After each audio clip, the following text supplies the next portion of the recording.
ನಮಸ್ಕಾರ ಸ್ನೇಹಿತರೆ, ಇದು ನಿಮ್ಮ ಫ್ರೆಂಡ್ ಡಿಜೆ. ಒಂದು ತುಂಬಾನೇ ಹಾರಿಬಲ್ ಇನ್ಸಿಡೆಂಟ್ ಅನ್ನೋದು ಬೈಕರ್ಸ್ ಜೊತೆ ಎಲ್ರಿಗೂ ಗೊತ್ತಿರುತ್ತೆ. ಈಗಷ್ಟೊಂದು ತುಂಬಾನೇ ವೈರಲ್ ಆಗಿದೆ. ಇದ್ರ ಮೇಲೆ ವಿಡಿಯೋ ಮಾಡಬೇಕು ಮಾಡಬಾರ್ದು ಅಂತ ನಾನು ಅನ್ಕೊಂಡಿದ್ದೆ, ಬಟ್ ಮಾಡಲೇಬೇಕಾಗಿತ್ತು. Because I belong to that same community, biker community I mean to ಸೇ.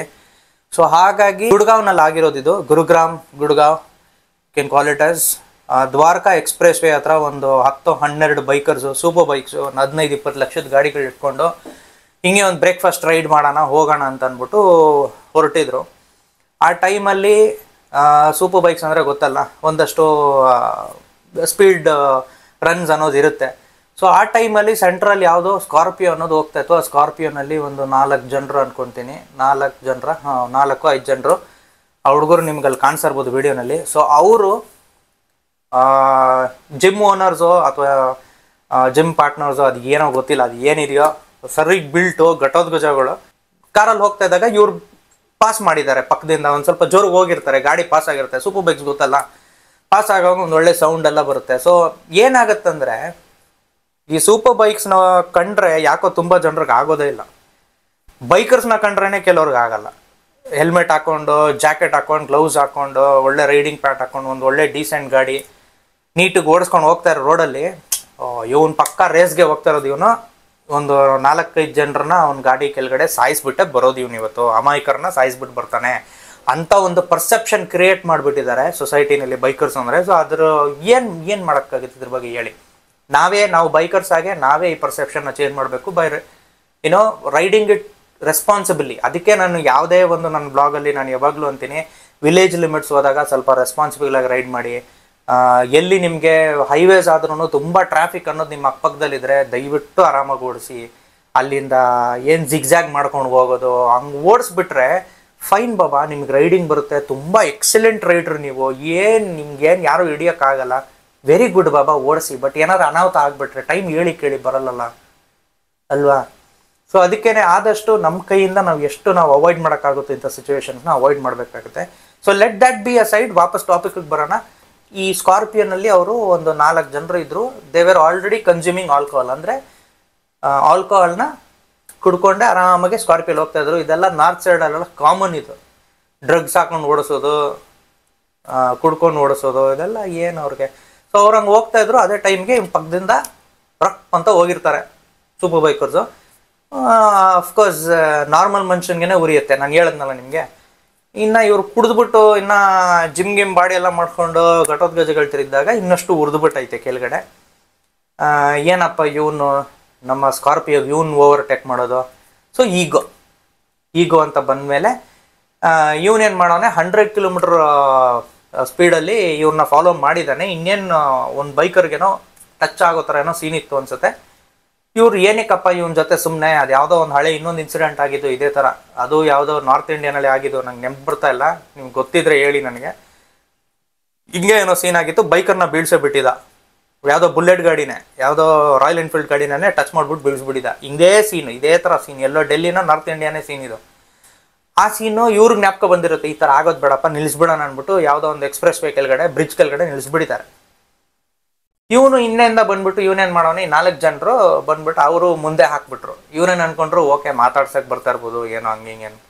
ಬಂದಿದ ತಕ್ಷಣನೇ ಅಲ್ಲೇ ಶುರು ಮಾಡ್ಬಿಟ್ಟಾರ ಅವ್ರ ಮೇಲೆ. ಇವ್ರು ಬೇರೆ ಬೈಕರ್ಸು. ಇದು ಇನ್ನೊಂದಿದೆ ಇದರಲ್ಲಿ ಹೇಳೋದು. ಇವರು 10-12 ಜನ ಇದ್ದಾರೆ ಆಸ್ ಪರ್ ದ ಇನ್ಫಾರ್ಮೇಶನ್, ನಂಗೆ ಗೊತ್ತಿಲ್ಲ. ಐ ಹೋಪ್, ಯಾಕಂದ್ರೆ ತುಂಬ ಜನರಲ್ಲಿ ಇದ್ರು ಬೈಕರ್ಸ್ ಐ ಆಮ್ ಟಾಕಿಂಗ್. ಇವ್ರು 4 ಜನರು ಇದ್ದಾರೆ. ಇವ್ರು ಇವಾಗ ಒಡೆಯಕ್ಕೆ ಬಂದರೆ ಈ ಬೇರೆ ಜೊತೆ ಬೈಕರ್ಸ್ ಇದಾರಲ್ಲ, ಜೊತೆಗೆ ಬಂದಿರೋರು ಫ್ರೆಂಡ್ಸ್, ಅಲ್ಲಿಂದ ಗಾಡಿ ತಗೊಂಡ್ಬಿಟ್ಟು ಮುಂದಕ್ಕೆ ಹೋಗ್ಬಿಟ್ಟವ್ರೆ. ಇವ್ರು ಯಾರು ಸಿಕ್ಕಾಕೊಂಡ್ರು, ಅವ್ರು ಸಿಕ್ಕಾಕೊಂಡ್ರು. ಇಬ್ರು 3 ಜನ ಏನೋ ಸಿಕ್ಕಾಕೊಂಡ್ರು ಅನ್ಸುತ್ತೆ. ಒಬ್ಬ ಏನೋ ಅವ್ನು ಸಿಕ್ಕಾಕೊಂಡ, ಅವನಿಗೆ ಒಡ್ದಿ ಚಚ್ಚಿ ಹೆಲ್ಮೆಟ್ ಬಿಚ್ಚಕ್ಕೆ ನೋಡ್ತಾವನೆ. ಇನ್ನೊಬ್ಬ ಹೆಲ್ಮೆಟ್ ಬಿಚ್ಚಿಬಿಟ್ಟು ಚೆನ್ನಾಗಿ ಕೊಡೋಣ ಮಕ್ಕಕ್ಕೆ ಬೇಸ್ಬಾಲ್ ಬ್ಯಾಟ್ ಎಲ್ಲ ಇಟ್ಕೊಂಡಿದ್ದಾರೆ ಅವರು. ಸೊ ಕಿತ್ಕೊಳಕ್ ನೋಡಿದ್ರು, ಅದು ಹೆಂಗೋ ಡೀರಿಂಗ್ ಇರೋದ್ರಿಂದ ಹೆಲ್ಮೆಟ್ ಆಚೆ ಬಂದಿಲ್ಲ. ಅದಕ್ಕೆ ಹೇಳೋದು ಸೇಫ್ಟಿ, ಡೀರಿಂಗ್ ಹೆಲ್ಮೆಟ್ಸ್ಗಳನ್ನ ಹಾಕಿ ಅನ್ನೋದು ಇದಕ್ಕೇನೆ. ಸೊ ಆಚೆ ಬರಲಿಲ್ಲ. ಎಷ್ಟು ಕಿತ್ಕೊಳಕ್ ನೋಡಿದ್ರು ನೋಡಿ, ಆ ವಿಡಿಯೋನಲ್ಲಿ ನಿಮ್ಗೆ ಕಾಣಿಸ್ತಾ ಇರ್ಬೋದು. ಕೀಳಕ್ಕೆ ನೋಡ್ತಾನೆ, ಬರಲಿಲ್ಲ ಅದು ಆಚೆ. बचाव ಆಗ್ಬಿಟ್ಟ ಅವನು ಸಾರಿ ಸಾರಿ ಮಾಫ್ कर दो मुझे ಹಂಗಿಂಗೆಲ್ಲ ಹೇಳ್ತಾನೆ भैया सॉरी सॉरी सॉरी भैया ठीक है भैया सॉरी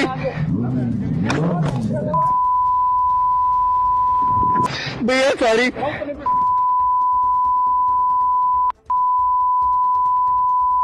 भैया सॉरी मेरी क्या भैया अभिनव भैया ಮಾಫ್ ಕರ್ದೋ ಭಯ್ಯ ಅಂದ್ಬಿಟ್ಟು ಅವ್ನು ಅಷ್ಟು ಬೇಗ ಕೈ ಆಗ್ಬಿಟ್ಟು ಅವ್ನು ಹೊಡಿತಾವನೇನು.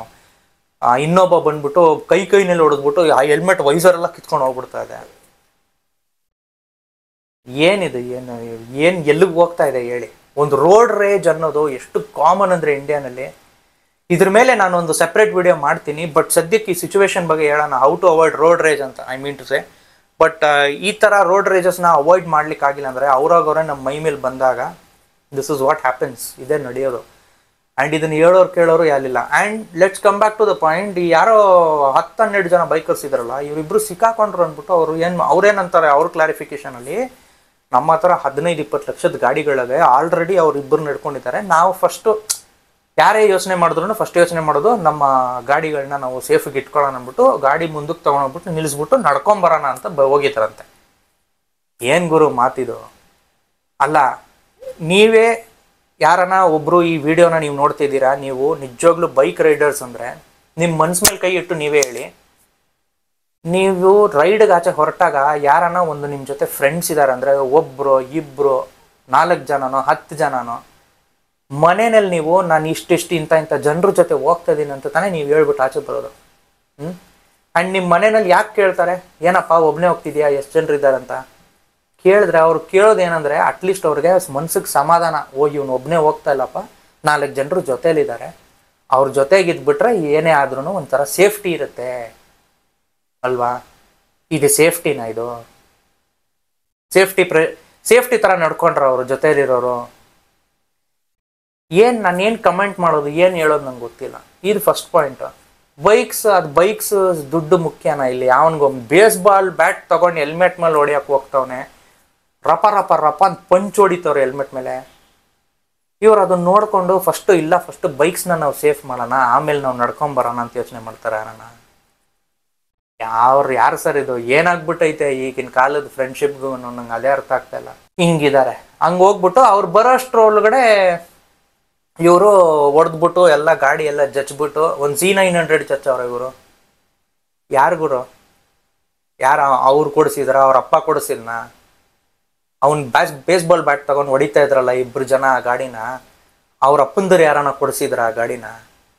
ಅವ್ರ ಅಪ್ಪ ಬಿಟ್ಟೋಗಿದ್ನ ದುಡ್ಡು ಅವನ ಮನೆಯಲ್ಲಿ, ನೀನು ಗಾಡಿ ತಗೊಂಡ್ಬಿಟ್ಟು. ಏನ್ರಿ ಜನರಿಗೆ ಈ ಕಾಲದಲ್ಲಿ ಏನು ಹೇಳೋದು ಏನಿಲ್ವೋ, ಏನು ಒಂಚೂರು ಈ ಪಬ್ಲಿಕ್ ಎಥಿಕಲ್ ಸೆನ್ಸ್ ಅಂತಂತಾರಲ್ಲ ಯಾರಿಗೂ ಇಲ್ಲ. ನಾನು ಮುಂದಕ್ಕೆ ಹೋಗ್ಬೇಕು, ರೋಡಲ್ಲೂ ಅಷ್ಟೇ, ಈ ಟ್ರಾಫಿಕಲ್ಲೂ ಅಷ್ಟೇ, ಹೈವೇನಲ್ಲೂ ಅಷ್ಟೇ. ನೀನು ಏನು ಮುಂದಕ್ಕೆ ಹೋಗೋದು? ನಾನು ಫಸ್ಟ್ ಹೋಗ್ಬೇಕು. ಜರಗ ಸೈಡ್ ಕೊಡೋ, ದಾರಿ ಕೊಡಲ್ಲ. ಯಾರು ನಾವು ಗೊತ್ತಾ? This is the attitude that people carry in their mind ಈಗಿನ ಕಾಲದಲ್ಲಿ. ಈ ಥರ ಅಮಾಯಕರು ಸಿಕ್ಕಾಕೊಂಡ್ಬಿಟ್ರೆ ಅದು ಇಂಥ ಟೈಮಲ್ಲಿ ಇಂಥ ಜನರ ಕೈ ಕೆಳಗಡೆ ದಿಸ್ ಇಸ್ ವಾಟ್ ಹ್ಯಾಪನ್ಸ್. ಅದಕ್ಕೋಸ್ಕರ ನಮ್ಮ ಲಾ ಸಿಸ್ಟಮು ಸಾಕಾಗಿದೆ, ಏನು ಮಾಡೋಕ್ಕಾಗಲ್ಲ. ಸೂಪರ್ ಲಾ ಸಿಸ್ಟಮ್. ಅಲ್ಲೇ ಯಾವ್ದಾನ ಒಂದು ಪೆಟ್ರೋಲ್ ವ್ಯಾನು ಓಡಾಡ್ತಾ ಇರಬೇಕು, ಅಲ್ಲೇ ಇಲ್ಲಾಂದ್ರೆ ಅಲ್ಲೊಂದು ಪ್ರೆಸೆಂಟ್ ಇರಬೇಕು. ಹಿಂಗಾಗಿದೆ ಇನ್ಸಿಡೆಂಟ್, ಯಾವನೊಬ್ಬ ಫೋನ್ ಮಾಡೋದನ್ನ ರಪ್ ಅಂತ 10 ನಿಮಿಷದಲ್ಲಿ ಅಲ್ಲಿ ಬಂದ್ಬಿಡ್ಬೇಕು. 1-2 ದಿನ ಆದಮೇಲೆ ಹಿಡ್ಕೊಂಡವ್ರು ಅವ್ರನ್ನ. ಈಗ ಹಿಡ್ಕೊಂಡು ಅದರಲ್ಲೂ ಅವ್ರದ್ದು VIP ಟ್ರೀಟ್ಮೆಂಟ್. ಸುಮ್ಮನೆ ಕೈ ಹಿಡ್ಕೊಂಡು ನಡ್ಕೊಂಡು ಹೋಗ್ತವ್ರೆ, ಅವ್ರನ್ನ ಕರ್ಕೊಂಡು ಹೋಗ್ತವ್ರೆ, ಕೂರಿಸ್ಬಿಟ್ಟು ಹಿಂಗೆ ಕೆಳಗಡೆ ಕೂರಿಸ್ಬಿಟ್ಟು ನಮ್ಮಿಂದ ತಪ್ಪಾಯ್ತು ಸಾರಿ ಅಂತ. ಗಾಡಿ ಬಗ್ಗೆ ಏನು? ಆ ದುಡ್ಡು ಯಾರು ಕೊಡೋದು? ಗಾಡಿ ಡ್ಯಾಮೇಜ್ ಮಾಡಿರೋದು ಅದ್ರ ಬಗ್ಗೆ ಏನಾದರೂ ಇನ್ಫಾರ್ಮೇಷನ್ ಇದೆಯಾ? ಇದ್ರೆ ನಂಗೆ ಹೇಳಿ. ಅವ್ರು ಮಾಡಿದರೆ ಎಸ್, ಎಲ್ಲೋ ಬೈಕರ್ಗೆ ಒಂದು ನ್ಯಾಯ ಸಿಕ್ಕಿದೆ ಅಂತ. ಈಗ ಡಿಸ್ಗ್ರೇಸ್ ಒಂಥರ ಈ ಥರ ಮೊಮೆಂಟು, ಈ ಥರ ಜನರು, ಈ ಥರ ಬೈಕರ್ ಫ್ರೆಂಡ್ಸ್ ಇರೋದು ನನ್ನ ಪ್ರಕಾರ waste. So always choose your pack wisely ಅಂತಂತಾರಲ್ಲ, ಇದಕ್ಕೆ ಹೇಳೋದು. ಸೊ ನೀವು ಯಾರ ಜೊತೆ ಇರ್ತೀರೋ ಯಾರ ಜೊತೆ ಇರಲ್ವೋ ತುಂಬ ಯೋಚನೆ ಮಾಡಿಬಿಟ್ಟು ಥಿಂಕ್ ಮಾಡಿಬಿಟ್ಟು ಒಬ್ಬರ ಮೇಲೆ ಭರೋಸೆ ಇಡಬೇಕು ಯಾವಾಗಲೂ. ಅಲ್ಲಿ ಏನು ನಡೀತೋ ತಪ್ಪಿತ್ತು, ಅದ್ರ ಬಗ್ಗೆ ನಾವು ಮಾತಾಡಬೇಕಾಗಿತ್ತು. Being a biker I had to voice it out. ನಾನು ಮಾಡ್ತಾಯಿದ್ದೀನಿ. ಆ್ಯಂಡ್ ಪ್ಲೀಸ್ ನಿಮ್ಮ ಜೊತೆ ಈ ಥರದ್ದು ಏನಾದರೂ ಘಟನೆಗಳು ನಡೆದಾಗ ದಯವಿಟ್ಟು ನಿಮ್ಮ ಫ್ರೆಂಡ್ಸ್ನ ಬಿಟ್ಟೋಗ್ಬೇಡಿ ಪ್ಲೀಸ್. ಅವರು ನಿಮ್ಮ ಜೊತೆ ಬರೋದೆ ಅಥವಾ ಅವ್ರ ಅಪ್ಪ ಅಮ್ಮ ನಿಮ್ಮ ಜೊತೆ ಕಳಿಸೋದೆ, ನೀವೆಲ್ಲ ಸೇರಿಕೊಂಡು ಹೋಗೋದೆ ಬಿಕಾಸ್ ಒಬ್ರಿಗೊಬ್ರು ಇರ್ತೀರಾ ಅಂತ. ಆ ಭರೋಸೆನ ಪ್ಲೀಸ್ ಮುರಿಬೇಡಿ, ದಯವಿಟ್ಟು ಮುರಿಬೇಡಿ ಪ್ಲೀಸ್. ರೆಸ್ಪಾನ್ಸಿಬಲ್ ಆಗಿ ರೈಡ್ ಮಾಡಿ, ಆರಾಮಾಗಿ ಓಡಿಸಿ, ಚಚ್ಚಿ ಗಾಡಿನ ಎಲ್ಲಿ ಚಚ್ಬೇಕು ಅಲ್ಲಿ ಚಚ್ಬೇಕು, ಗೊತ್ತಿರಬೇಕು ನಾನು ಎಲ್ಲಿ ಚಚ್ತಾ ಇದ್ದೀನಿ ಎಲ್ಲಿಲ್ವೋ. ರಸ್ತೆಯಲ್ಲಿ ಹೋಗೋ ಪ್ರತಿಯೊಬ್ಬರಿಗೂ ನಾವು ಆನ್ಸರ್ ಮಾಡಬೇಕು, ಎಕ್ಸ್ಪ್ಲೇನ್ ಮಾಡಬೇಕು ಅಂತ ಏನಿಲ್ಲ ಗುರು. ಯಾರು ಹೇಳಿದ್ರು? ಏನೋ ರೂಲ್ ಇದೆಯಾ ಆ ಥರ? ಆದರೆ ಆ ಮೊಮೆಂಟ್, ಆ ಎಕ್ಸ್ಪ್ಲೇನ್ ಮಾಡ್ಬೇಕು ನಾನು ನಿನಗೆ ಏನು ತಪ್ಪು ಏನು ಸರಿ, ಆ ಮೊಮೆಂಟ್ ಯಾಕೆ ತರಿಸ್ಕೊಳ್ಳೋದೇ ಏನಕ್ಕೆ ನಾವು? ಆ ಥರ ಮೊಮೆಂಟ್ ತಾನಾಗಿ ಬಂತು ಅಂತ ಮಾಡ್ತೀನಿ. ಇದ್ರ ಬಗ್ಗೆ ಒಂದು ಸಪ್ರೇಟ್ ವೀಡಿಯೋ ಮಾಡ್ತೀನಿ, ರೋಡ್ ರೇಜಸ್ನ ಹೆಂಗೆ ಹ್ಯಾಂಡಲ್ ಮಾಡ್ಬೇಕಂತ. ಇನ್ನೊಂದು ವೀಡಿಯೋಲಿ ವಾಪಸ್ ಸಿಗ್ತೀನಿ. Take care.